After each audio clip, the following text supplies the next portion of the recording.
life and works of Abraham Maslow stand as a foundation for humanistic psychology. His guidance, insights, and inspiration gave meaning and direction to the work of each of the men in this film. Their theories and ideas reflect the aspirations and concerns to which he dedicated his life. Psychology before Abraham Maslow was either psychoanalysis or behaviorism. The men whom you will be seeing in this film are leaders of the new unnoticed revolution, which is called the third force of psychology. All of these men have been touched by the mind of Maslow, to whom we dedicate this film.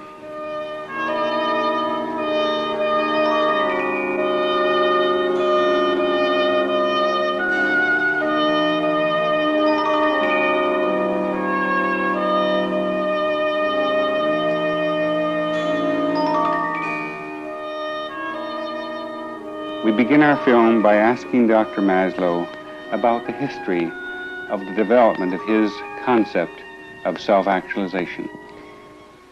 Well, to go back to 1935, which is the best place to start, when I came into New York City from the University of Wisconsin and was exposed to all sorts of people, all sorts of ideas, to anthropology, I started writing a book on abnormal psychology, and the question of normal people came up there. What I did was, without thinking of this as a research, but sort of as a private interest, it's the way one does things unofficially, was to just hang around with people that seemed to me to be unusually strong or lofty, I remember was a word I used, or big, I remember was a word that I thought of then. And there were such people around. I picked them out and then unofficially just hung around. Two of them were very admired teachers, and I tried to understand them simply. At first they were a puzzle. They behaved in a way that I couldn't quite understand. I tried to figure it out. And that was about the way it started. It became, you might say, a theory, a generalization, when I found for these first two that I was trying to understand, these lofty people, that when I had written to myself in my journals descriptions of each of them and kept on trying to figure them out, and then one day this big wonderful click happens when the two descriptions melted into one, and there was a theory. It was a generalization. It was no longer just a hobby or a casual personal thing, but it became something which suddenly clicked in with all sorts of other things, with the one lecture that Max Wertheimer, in his seminar at the New School, one lecture that he had, in which he had introduced us for the first time to Taoism, which I'd hardly heard about before. He called it Being and Doing, and it was very important for me. It was an extremely important lecture. About that time also I ran across Kurt Goldstein's Organism, and that fitted into this, and slowly, of course there are many other elements, but this is figure against the ground, the most important influences. And then as I worked on this abnormal psychology book and decided to have a chapter on the normal personality, because I figured psychotherapy ought to be for something, and my question was, where is it going? What's it all about? What's it for? And found to my amazement that there was no literature on normality or health, nothing. This kept on growing then, and I got more and more excited, of course, and sought out more and more individuals tied this in with my great heroes from the past, the ones that I loved very much, Jefferson, Lincoln, and so on. And in this way it grew. Essentially, this was a private thing. It was sort of, that is, for a scientific psychologist, for a laboratory man, this was, I didn't think of it as science. It was my private, like my private hobby, you might say. But then it slowly began to come into focus because I talked about my private hobbies, you might say, with my classes at Brooklyn College. And I lectured around and chatted and discussed and so on until I worked it up pretty well and then let it sit. That wasn't published until 7 years later, partly because it didn't fit. I still wasn't emancipated from the conception of science. Psychology is a science that I had learned out of my work with animals and with learning and conditioning and so on. But it clicked when Werner Wolf asked me, we had talked about it, and he had a new journal, and then he asked me if he might publish it. I was a little timorous because here I was going to lose my reputation, you know, for fuzzy work and non-scientific work and so on. But I did it with some timorousness, some fear, and that was about the way it was. Then all sorts of things kept coming in. Other people, other subjects, other ideas. And I've been drawing milk out of it ever since. It's what it amounted to for me was learning to see through the eyes of lofty people. So I learned slowly to see things the way they did, to understand what motivated them, to understand what they valued and what they didn't value, and to perceive the motivations, the emotions, the humor, on this very, very interesting business of the mystical experiences that they reported, to my total surprise. Each of these were tacks which I could then pursue in this pioneering research style, you know, it's kind of innovative research.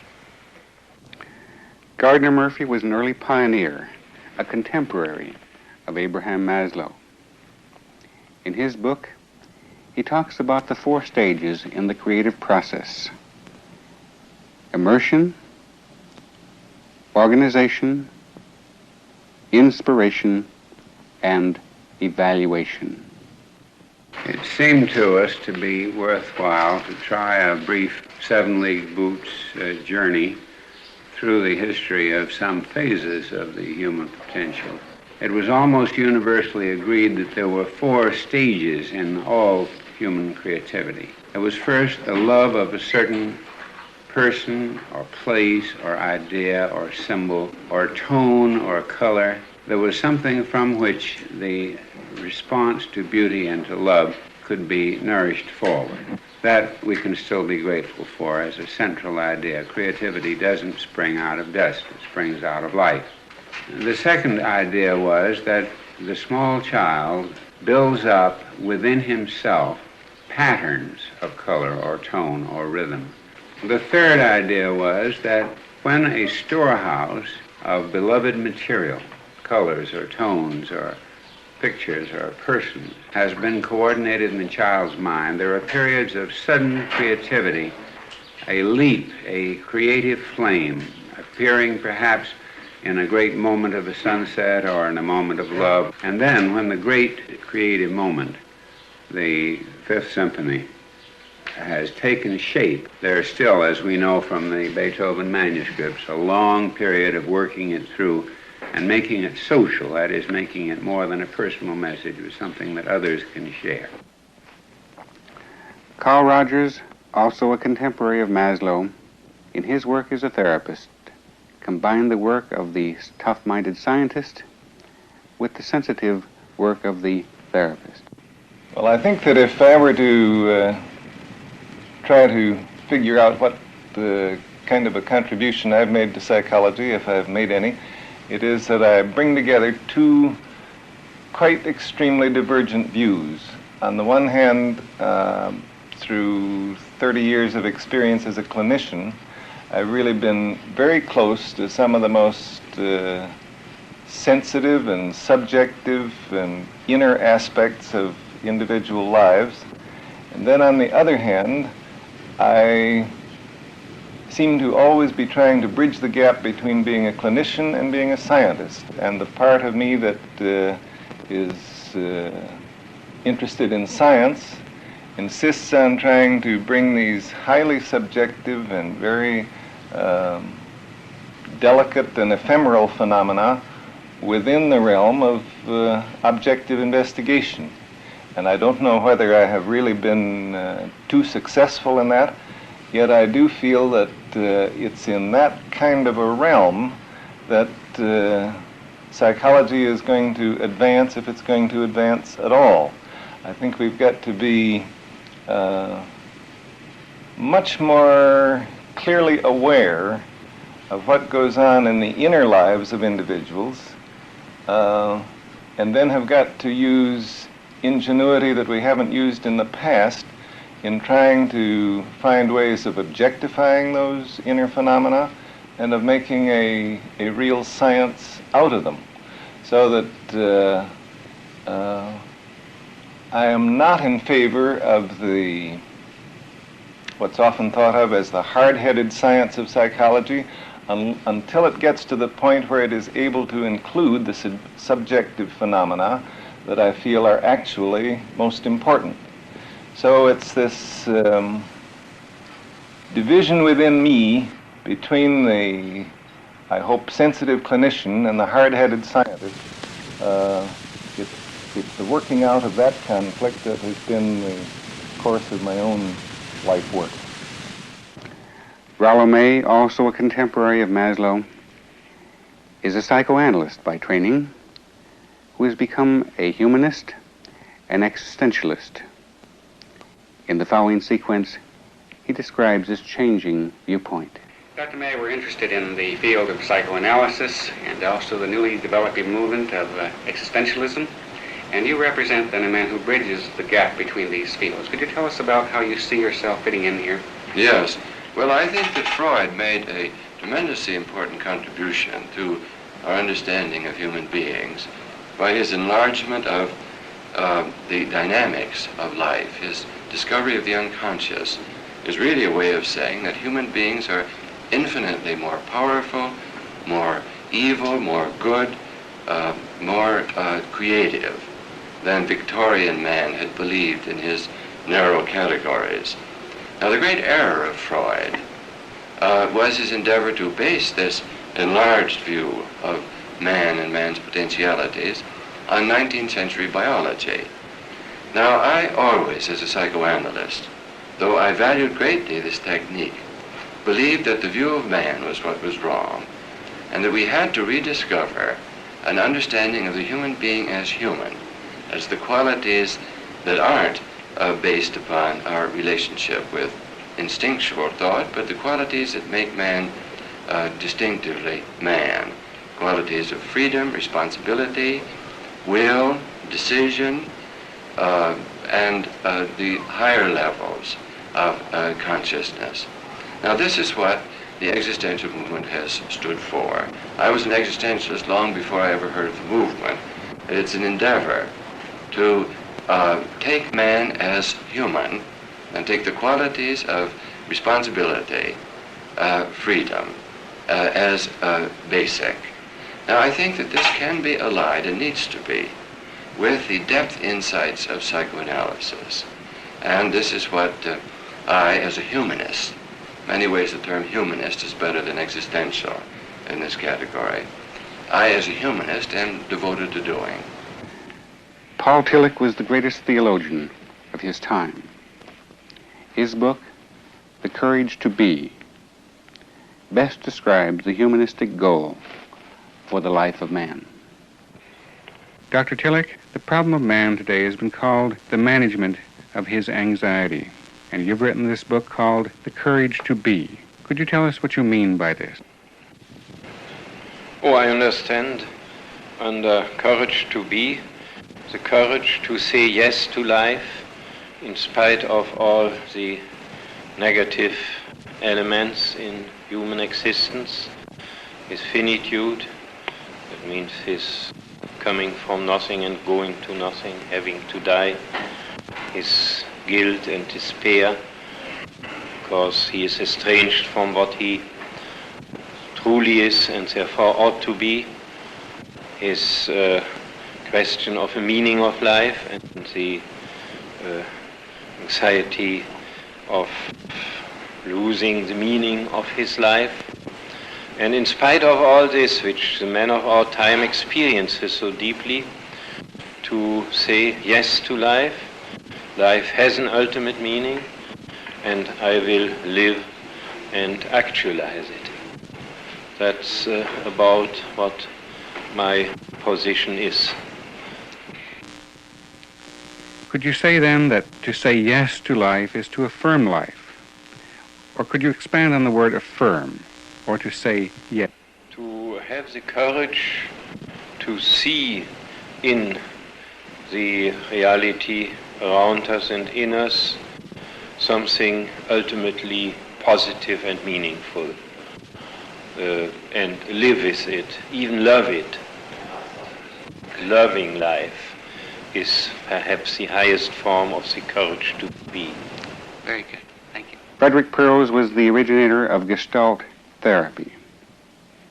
In the sequence which follows, he described the necessary journey from deadness to aliveness, which must be the journey of every humanistically oriented man. A few years ago, I came across a paper book called A Cow Can't Live in Los Angeles. A cow can't grow in Los Angeles. And there was a Mexican wetback who smuggled his relatives into the country. And he told them, look here, the gringos are a very nice kind of people, but there's one point where they're very touchy. You must not let them know that they are corpses. Now, this is exactly what I like to demonstrate and what Gestalt therapy stands for. To make living, genuine living people again out of those corpses.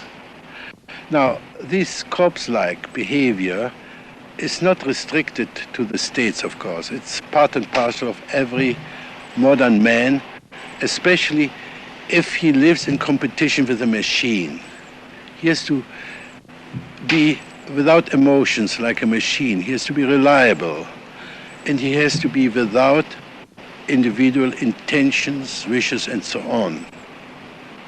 Now the life of those people become very boring, empty, and the result is more and more dissatisfaction, more and more creation of artificial entertainment called fun. We have replaced fun for happiness. Genuine encounter, genuine being together, love by public relations, and so on and so on. Now, all I try to do is now to get hold of finding out how we have petrified our being into a character, playing a role, often playing a phony role without any support from our heart, without any support from our wish to be, to live, to breathe. So when we start to work on this, of course we come first across these roles we are playing, the deadness, the desert. And it's very difficult for us to realize, to accept the fact that we are dead, that we are missing out on being alive, of being human again. Viktor Frankl, the originator of the school of logotherapy, writes about man's search for meaning, which has had such a profound effect on American humanistic psychology. Let's now speak of happiness in general. Let's take up the American concept of pursuit of happiness. My contention is that it is the very pursuit of happiness that makes and accounts for failure. And this is due to the following fact. As I see it, man is primarily motivated by his will to meaning, that is to say, due to his self-transcendent property, striving, one could say, for a reason to be happy, be it that he has encountered another human being through love, or that he has fulfilled a meaning, that is to say, through work in the service of a cause beyond ourselves, a cause greater than ourselves. But primarily, man is not concerned with anything within himself, but something or someone outside himself. Now, once he has established such a reason to be or to become happy, I would say happiness is established as a byproduct by way of a side effect. In other words, happiness must ensue. And that is why it need not be pursued. But how come that it cannot even be pursued? That this pursuit of happiness is doomed to failure? This is due to the fact that to the same extent we are concerned with happiness itself, directly striving for it, making it our target, aiming at it, to the same extent we necessarily must lose sight of any reason to be happy, and therefore happiness itself must fade away. This is why, although I'm very sorry, I simply must contradict a paragraph in the American Declaration of Independence, because I deem the pursuit of happiness is self-defeating. Alan Watts is a contemporary important philosopher who has given man's search for identity new meaning. In the following sequence, he talks about the term unconscious in a different way. It seems to me that the psychotherapist today is confronted with two sorts of problem that are really rather novel for him. Because to a very great degree he's taking the place of the priest. Now, he's not just a specialist who is dealing with deviant and aberrant forms of human being. He's becoming increasingly the guide, philosopher, and friend to people who would ordinarily be considered average and normal. Now, in this position, it seems to me that he's dealing very largely with the problem of man's sense of identity. That is to say, who the average individual feels that he is, what he feels that he is. And in this respect, you see, the average individual has a problem because he's confronted with what Erich Fromm has called alienation. Alienation is the sense of feeling estranged from everything outside yourself. The sensation of confronting a social world and a natural world that is foreign to you and that stands over against you as something to be mastered.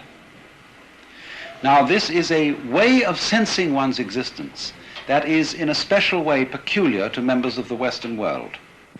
To feel that I am a mind or a self enclosed in a wall or bag of skin, confronted by an external world that is not me. Now, more and more, the psychotherapist begins to be aware that this is a false sensation, that it's some kind of way of feeling into which we have been tricked by our education and by our upbringing. We, for example, ignore the fact that the individual and his environing world go together in the same way that two sides of a coin, the back and the front, go together. or that a figure and its background go together. You can't have one without the other. For example, you're looking at me, and if you could see nothing outside the outline of my head, you wouldn't be able to see my head. You would see eyes and nose and mouth, but the head you would not see. In order that there should be this outline confronting you, there must be, together with it, the background, which in our ordinary logic is not the head. But the head and its background, if we are to see them, go together. And so in the same way, the individual and the environment are like two poles, two aspects of one life. Now, ordinarily, you see, we're not aware of that. And so one of the great tasks of psychotherapy seems to me to enable us to be aware of that, to enable the individual to feel fundamentally at home in his world. And in this way, he comes to have a new grasp, a new dimension to the meaning of what used to be called the unconscious, the importance of making the unconscious conscious. Because you see, in the old schools of psychotherapy, whether they're of Freud or whether they're of Jung, the unconscious has largely been thought of as something within us, a sort of depth. It might be a neurological depth, processes that are neurological and that we're not ordinarily aware of, just as we're not aware of our glands functioning, or something even deeper than neurology, as it were an unknown dimension of an inward soul. But more and more it becomes clear that the unconscious is not merely something inside us, but something vastly outreaching, that it includes all kinds of social influences on us that we are not normally aware of, all kinds of influences of the natural environment. You see, a human being derives his meaning, his identity, from his context, in the same way as a word in a sentence gets its meaning from its context. See, the one word bark can have different meanings in a different sentence. And so the human being has different meanings in accordance with the context he's in. So if the setting makes the man, there is a sense in which the setting is the man. We end our film by asking Dr. Maslow about the future, about his ideas for research, and his ideas about the concept of self-actualization. Yes, I'd enjoy speaking about that. I think some things ought to be cleared up. First of all, speaking as a scientist, and speaking to our students, the students who might be seeing this, let me say it this way, that I thought of myself in this situation, as in others. I like pioneering. I like breaking open a new field. I get bored with it when it gets settled. And this sometimes looks, if you have a limited notion of science, this looks like, well, it's unscientific. Now, by the criteria of good scientific research, this is certainly not the finished research. It's not even a good research. I'd prefer to use the word investigation, exploration. Now, for me, obviously, the next step is research. These are, they could be called, all of them, a set of hypotheses, plausible on the basis of one person's investigation of a group of people. But of course, they have to be checked. They have to be confirmed and disconfirmed. And I think it's time for the testing, for even the testing in the sense of quantification, like your test, and to start gathering the piles and the masses of data on each of these. After all, that description amounts to 100 hypotheses, each of which remains to be confirmed or disconfirmed. One of the things I'd like to do, to be able to talk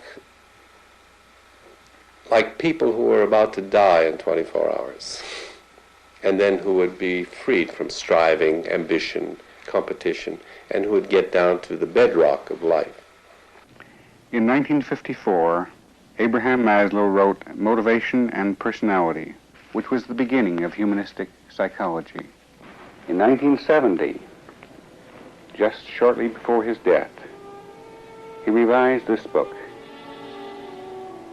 In this new revision, he talks about humanistic psychology as a new general comprehensive psychology and philosophy, and says the following: this new humanistic psychology seems to be a new and far more hopeful and encouraging way of conceiving of any and every area of human knowledge.